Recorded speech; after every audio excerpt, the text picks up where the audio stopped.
chung khua nu ruột xa ang zel hianin tu na kan u nau te an in nei ta Krista le câu shan hầu ma a hian du sắc na la ni kan trong cha ye o lal pa nang in mal som ze lang che lim ni lom ni cha le lung ngai ni pon mang ngai na shui khat vo na leng tun turin o lal pai kuta kan ron la ne nangin mal som ze lang che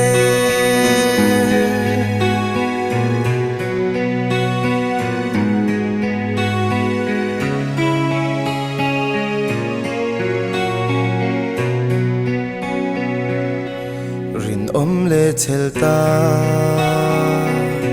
ka om zel turin an dam lai ni thak thengin om puyang che mangai na arong in bol ton zelin i ro pui na tu tu ni ro se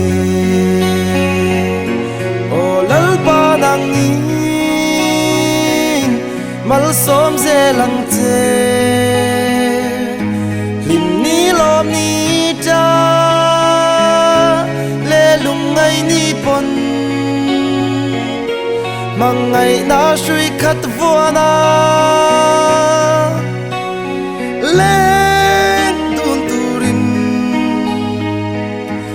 o lal pai kuta kan ron la ne nangin mal som ze lang che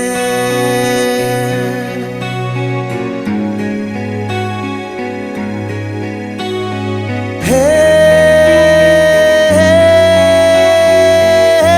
o lal pa nangin mal som ze lang che lim ni lom ni cha le lung ngai ni pon mang ngai na shui khat vo na leng tun turin o lal pai kuta kan ron la ne nangin mal som ze lang che